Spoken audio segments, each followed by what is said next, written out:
Salut à tous et bienvenue sur les routes de la 65e Vuelta. Aujourd'hui une étape plus que longue, 198 km 800 et peut-être enfin une chance pour les sprinteurs après la deuxième étape remportée par l'homme de la FDJ, Utarovic. Ils auront probablement leur chance à l'arrivée à Lorca aujourd'hui, car si l'étape est accidentée dans son début, ensuite c'est une longue descente qui va nous ramener vers la province. C'était ce matin au départ de l'étape à Guadix, le peloton qui a respecté une minute de silence en la mémoire de Laurent Fignon. Vous avez pu revivre ce lundi soir spécial qu'il nous avait accordé il y a quelques années, et ce matin, eh bien, on a voulu rendre hommage sur les routes de la Vuelta à Laurent Fignon. Laurent Fignon qui n'appréciait pas plus que ça la Vuelta, en tout cas elle ne faisait pas partie de ses objectifs. Il a été souvent coéquipier de Bernard Hinault. Il avait permis à Bernard Hinault de remporter une. Il avait remporté 2 étapes sur la Vuelta.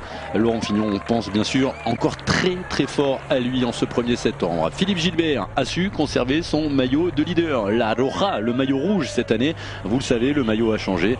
Honneur aux champions du monde. Et regardez, c'est parti très vite. Et dans ces deux-là, eh bien, il y a 2 Français. C'est eux qui ont lancé la bonne. En tout cas, celle qui est partie de le kilomètre 0, Pierre Laurent pour l'équipe de la Big Box Télécom, et le second, eh bien, c'est Arnaud Labé de la Cofidis. 2 Espagnols qui leur emboîtent le pas. Le premier d'entre eux, vous l'aperceviez, comme chaque jour, il y a un coureur d'Andalusia, José Vicente Toribio, suivi par Le Photon en 4e position sur ces images. C'est David Gutiérrez derrière. Eh bien, on a laissé faire. L'écart est monté à plus de 6 minutes. Et maintenant qu'on a passé les 2 premiers sprints intermédiaires, Jean-François, cet écart est en train de fondre considérablement. Dernier écart en notre possession, on était à 4 minutes 32 seulement, et nous sommes encore loin, très loin de la ligne d'arrivée. Il reste environ 85 km à parcourir. Oui, même vous voyez les voitures des directeurs sportifs, des seconds directeurs sportifs avec les assistants, donc on est au ravitaillement exactement pour la tête de course là.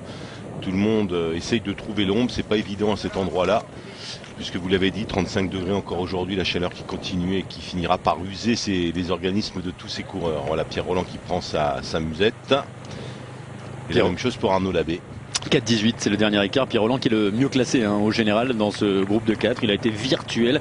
Maillot rouge, Pierre Rolland, le coureur de la Big Box Télécom. Et on aperçoit encore un Cofidis, comme Michael Buffaz. Vous vous rappelez, c'était lors de la 2e étape. Michael Buffaz qui était tombé à l'approche du premier col. Clavicule cassée, il avait dû abandonner. Tiens, puisqu'on parle des petits bobos, ça c'est rien, mais Arnaud Labé tout à l'heure a fait appel à la voiture médicale. Une piqûre, apparemment une guêpe ou une abeille qui est venu piquer Pierre Labé. Ça a l'air d'être rentré dans l'ordre. Il a pu suivre le rythme dans le tour.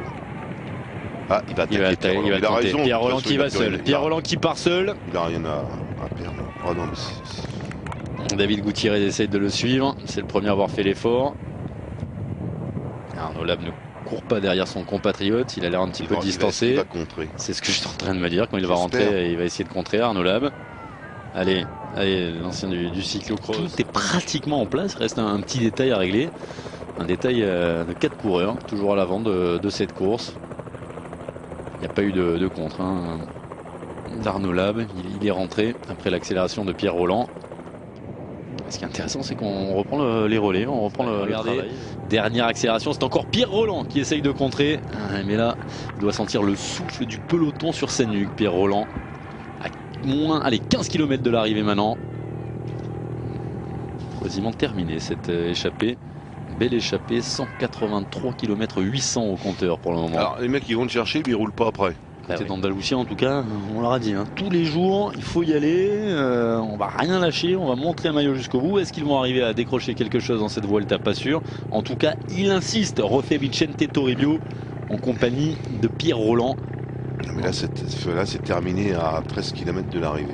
On l'avait dit, on a entendu tout à l'heure Jean-François Rodriguez. Pierre Rolland, il n'avait aucune consigne, il se sentait les bonnes jambes. Il était un petit peu vexé de ne pas pouvoir ferrailler avec les meilleurs dans l'étape de la veille. Il s'est dit bon allez, je vais tenter un truc. Et bien voilà, le truc a été tenté et il rentre dans le rang maintenant après exactement 175 km d'échappée. Et Stoff aussi, Andreas Stoff, l'Allemand.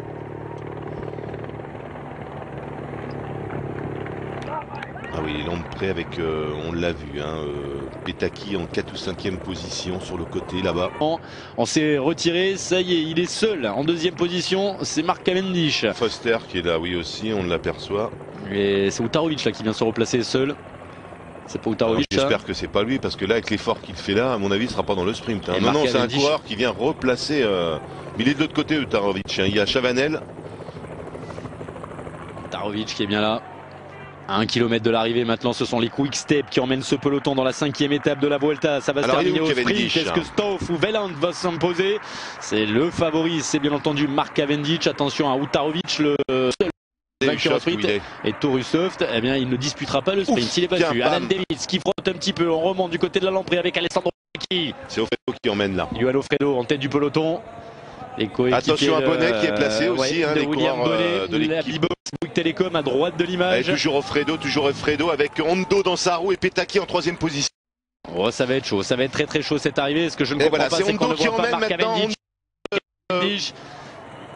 Mark Cavendish qu'on aperçoit, mais les noyaux au fond du peloton. Il est sur le côté, il essaie de sortir. Mark Cavendish qui faut en effort. Maintenant, il va falloir aller chercher. Avec Petacchi, ça va être difficile d'aller battre. La roue de Mark Cavendish. Attention à Farah. Farah est sorti. À 50 km, à 50 mètres de l'arrivée. Coldo Fernandez, Farah. C'est Tyler Farah qui s'impose aujourd'hui au nez à la barre de Coldo Fernandez et de Mark Cavendish. Dans les derniers mètres. Donc voilà, 3 Cavendish, 2 Coldo Fernandez. C'est sa 2e victoire. Je pense Wouter Wieland. C'est un... Ouais, 4 Wieland, 5 Petacchi, Utarovic, probablement Forster, 6e. Et puis le corps de l'équipe Katusha. Ouais, alors il y a 2 possibilités, c'est Pozzato ou Golimtsianov, probablement le russe Denis Golimtsianov. En tout cas, c'est la 2e victoire sur le Tour d'Espagne. Non, c'est Chavanel qui va faire une place pour l'équipe de la FDJ. Pour Tyler Farrar, 2e victoire sur le Tour d'Espagne après celle l'année dernière à Carvaca de la Cruz, vous savez, là où avait gagné en 2004 un certain David Zabriskie. Il s'est imposé aujourd'hui cette année, notamment un petit peu avant ce Tour d'Espagne. C'était à la classique de Hambourg. Regarde le classement du sprint, c'est Coldo Fernandez et c'est Matteo Tossato finalement qui va faire la 4e place devant Alessandro Petacchi. Chavanel on l'avait, Forster et Golimtsianov on les avait aussi. À noter que c'est Théo Boos qui a fait le sprint pour la Cervélo et ce n'est pas Tourusov qu'on a vu se relever assez rapidement, et le grand sprinter de l'équipe Omega Pharma, Greg Van Avermaet.